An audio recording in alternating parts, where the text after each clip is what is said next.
Good afternoon, and thank you for the opportunity to join you at this important meeting of the UNEP Finance Initiative. We are in the grips of a pandemic with immeasurable human costs. And in economic terms, we estimate the world will face a loss of more than $11 trillion from the start of the crisis until the end of next year. This crisis will increase poverty and inequality, and we are already seeing the heaviest burden fall on young people, on women, on workers in low-skilled jobs. But as you know, this is not the only crisis we are facing. Even as the world is thinking about the pandemic, we must not lose focus on the fight against climate change. Just think, last year was the warmest year on record in Europe, and in February temperatures reached more than 20 degrees Celsius in Antarctica for the first time. In California, so far this year, more than 4 million acres have burned in forest fires, more than double the previous fire season record from 2018. And as I have been saying, if you don't like the pandemic, you will not like the climate crisis one bit. So how should we go about financing a resilient future? I see three priorities. First, it will be critical to channel investments into climate-resilient infrastructure and low-carbon industries.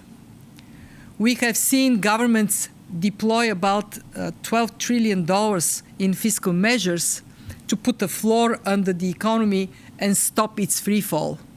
It would be wise to direct future investments towards green growth, including activities rich in jobs like reforestation, retrofitting buildings to reduce emissions.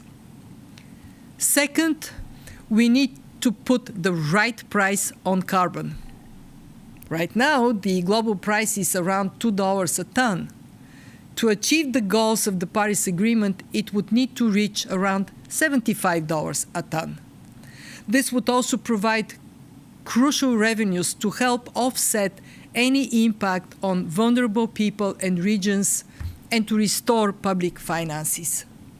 We would also like to see an agreement on a carbon price floor among major emitter nations. Third, we need to enhance the sustainable finance sector to mobilize green investments and ease firms' financial constraints. This week, we publish our Global Financial Stability Report, and in it, we emphasize the importance of standardization and transparency to reassure investors that sustainability is not just a soundbite.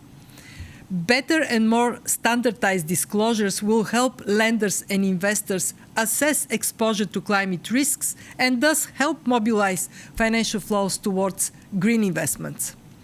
On this agenda, we welcome the work of the UNEP Finance Initiative under the Principles for Responsible Banking, which encourages financial institutions to put their portfolios onto a pathway to net zero by 2050. And of course, at the fund, we are also playing our part. We have increased coverage of climate issues in multilateral surveillance.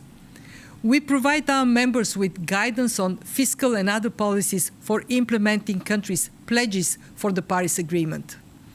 We provide strategic and technical support to the Coalition of Finance Ministers for Climate Action. And we have already piloted the joint IMF World Bank climate change policy assessment in 6 small states to help them build resilience to address the economic impact of climate change. We know that climate change presents a major threat to long-term growth and prosperity, and it has a direct impact on the economic well-being of all countries. So it is critical that we have policies to mobilize financial resources for the green transformation that is so urgently needed. As we emerge from the pandemic, we have the chance to make this transformation and build forward low-carbon climate-resilient economies. I wish you a successful meeting, and I thank you.